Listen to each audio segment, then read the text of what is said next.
I am a 36 years old female, and I have always been into jewelry. I used to own a variety of jewelry sets, but due to unfortunate circumstances, most of them had to go so I could afford rent after I lost my job. My husband never got lucky to land a job since 2013. Thankfully now I have a stable job that gets us by from month to month. I also kept one set of jewelry which is the most valuable whether momentarily and / or sentimentally, since it's part of family heirloom. The set includes a pair of earrings, a bracelet and a necklace.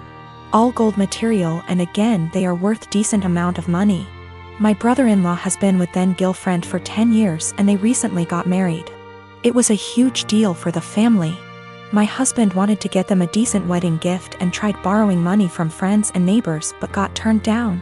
He kept stressing out about it for weeks, and just the other day, the wedding was days prior and the groom and bride are off to their honeymoon, I discovered that my jewelry set was gone. I freaked after my husband nonchalantly said he gifted it to his brother's wife as a wedding gift. I was fuming. I asked how could he, and he replied that he had no money and nothing of value to give the newlyweds, and besides that set has been sitting in the closet since July 2019 and I never wore any piece of it, so he figured I'd forgotten about it, but he said he'll figure a way to pay me or get me a similar one once he starts working, but I very loudly told him absolutely not and gave him 3 days. Just 3 days to return the set or I'll stop paying for everything in the apartment. He looked puzzled like he couldn't believe I was serious. He said he doesn't want to cause an issue, but I said it's already there, and if he doesn't want issues all he has to do is contact his brother or his wife and retrieve the set or go get it himself.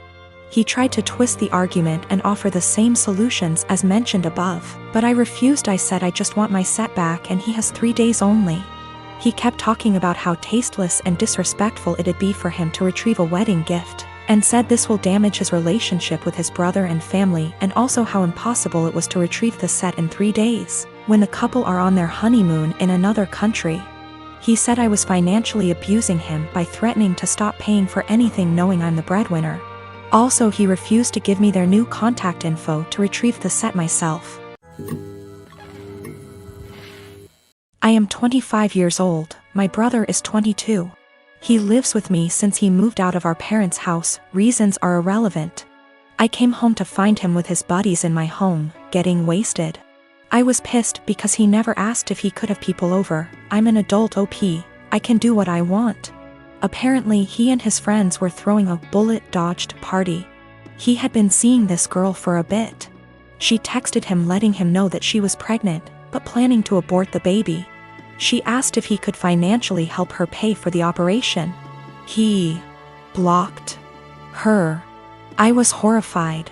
Apparently he and his brilliant friends decided that she had lied about taking birth control, because it's impossible for women to get pregnant if they're on the pill. I was completely disgusted not only by their ignorance towards birth control and safe sex, but by the fact that he would block a girl and leave her completely on her own to handle a problem that he was at least 50% responsible for. I told him, in these exact words, pack your shit and get the out. Obviously more than this has happened in the past. But this was my breaking point. I had tried so hard to bend over backwards for my baby brother. House him when he was homeless, help him get a job, give him rides, only for him to turn out like that? Nope. So anyways, he and his friends stood there like they didn't think I was serious. I said again, all of you get the out. I don't want to see any of you here again. I told him in no uncertain terms that he needed to collect his things and leave. If he was old enough to make big boy decisions, he was old enough to find a place on his own. He straight up said no. So I lost my temper. I grabbed as much of his stuff as I could, crammed it into a suitcase, and put / through the suitcase outside. I shouted that if he didn't leave I would call the police. Fast forward tears and begging, he was finally out. That night I got several messages that I was heartless for making him homeless. The pregnancy wasn't his fault because, 1, it was an accident. 2, they weren't a serious couple so he has no reason to help her. 3, she should have been more careful. I called bull, and said I would never allow someone with that sick mindset live under my roof. I said that he is not my brother and I don't want anything to do with him. My parents, my aunts, and some cousins are with me, but that leaves about 3 / 4 of the family against me. They think that I should support him because he is my brother. I should have given him time. He's not on the lease BTW.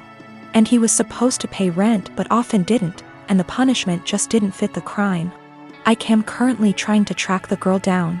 She is an old work colleague of his. And am trying to find his old co-workers to figure out her contact info and see if I can help in any way. Dan and I have been married for 3 years and 8 months ago welcomed our amazing son into the world.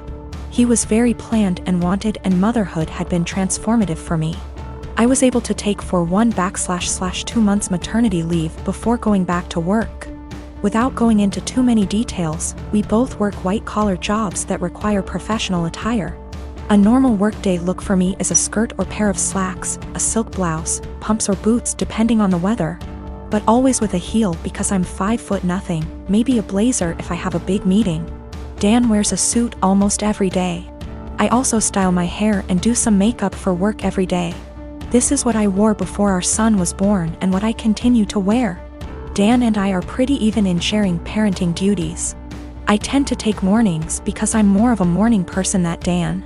A normal morning for me starts early, short workout, shower, get baby up, get ready. Get baby ready and baby off to Dan because the daycare is on Dan's way to work. I'm normally dressed at the tail end of this process, but I keep my robe on over my clothes in case my son wants to give my outfit something to remember him by on our way out the door. For the last month or so, Dan has been more irritable than normal in the morning. There have been side comments if he gets up and I'm drying my hair or getting dressed. Basically, if I'm not 100% focused on my son in the AM. Our son is happy playing and supervised, so I just chalked it up to morning moodiness, but it's been getting worse. Last night, I brought it up in what I thought was a neutral, non-confrontational way. Basically, his answer was this: his mom was 100% a mom after her kids were born. She gained a fair amount of weight after she had kids and never tried to lose it. She wore sweatpants every day and works a job where she wears a uniform, so if she wasn't in her work uniform she was in sweats and a t-shirt. She never did her hair or makeup. Her entire identity was being a mom, and she shared with me how hard it was to watch her kids start their own lives. Dan thinks I don't care about our son as much as he does since I worked on losing the baby weight and still put effort into my appearance. I feel like keeping this part of my identity actually helps me be a better mother. I love my son, but I'm still me and I still have the things I like to do. Dressing well my identity actually helps me be a better mother. I love my son, but I'm still me and I still have the things I like to do. Dressing well, blowing out my hair and doing my makeup are therapeutic to me. Now that being said, my son is my life, and if I knew that not doing those things but guarantee him a happy, healthy life, I would stop immediately. I told Dan that my son and I have our morning routine and he gets lots of time and attention before I go to the office. Dan said he wasn't looking to fight, but he just wanted me to think about my priorities and my time management. My wife and I have been together for 5 years, married for 4. She had a bad marriage before me and had a child. I had no problem stepping up to the plate to help her raise her child. The father wants nothing to do with my wife or his kid. To the point, I had 2 friends that I've had since I was 16. They were both female and I had dated one of them for 4 years, but we split up agreeing that we made better friends than an actual couple. This never happens in real life apparently. She's always been my go for advice, and I made our friendship 100% transparent for my wife when we first met, and never did anything. Out of habit, my friend and I still said we loved each other, but more if a platonic love. We both loved our current partners and never wanted anything between each other. However, after a few years this took a toll on my wife and she asked me to stop telling her that I loved her. So I explained this to my friend and she said she understood and would have no problem doing so. Another month or so I still have 100% transparency with my wife as to make her feel comfortable. I got deployed and my friend had just had her baby and asked me if I wanted to FaceTime to see her. I said yes, naturally happy for her and her husband. After a nice chat and meeting her new son, I got a call from my wife a few days later asking if I had talked to her KN FaceTime. I told her that I had and why, also telling her what we had discussed. My wife then didn't talk to me the rest of my deployment. When I got home I explained that I was sorry it hurt her feelings and wanted to make things better. She told me to never talk to her again. I tried to explain that it was just a friendship and that neither of us wanted a relationship. My wife took it upon herself to call her and tell her that if she didn't stop talking to me forever that she would tell my friend's husband that we were having an affair. She did not tell me any of this. I quickly noticed she had blocked me on everything, including my number. I had no idea what happened, so I confronted my wife and she told me that she was certain I was cheating on her, and that my friend and I were having an affair. She then told me that she had called her and only asked her to not talk to me anymore. I was slightly upset but stood by her decision and held no grudge. I feel like this event led to the breakdown of everything. She started to have no trust in anything I did, constantly going through my phone, and she would constantly lock her phone, or lock herself in the bathroom talking to someone on the phone. She started blaming her job for her unhappiness. I told her that I could pull extra hours at work if she wanted to quit to find a new one. She quickly quit her job and made no attempt to find work again. I was enlisted at the time. She said she hated that I was gone all the time, so I offered to go reserves to be with her more. She said that would fix it. So I got a civilian job that paid decent, but we had to move. The job is stressful and I'm not very fond of being a civilian.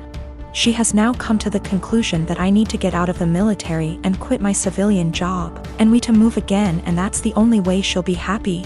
I feel like I've given up everything for her to be happy. I'm trying to show her the logic that there is no way for us to survive if neither of us works. I love my wife and don't want a divorce, but I feel like she will never be happy and I'm not sure how to fix it. She blames everything on me and says that I'd be happier with someone else, or says she's leaving again. I'm currently deployed again, and the last week I was home she wouldn't talk to me or spend time with me and our daughter. She would lock herself in the bedroom all day. Then at night she would call me names and say I don't care about her and I never spend time with her.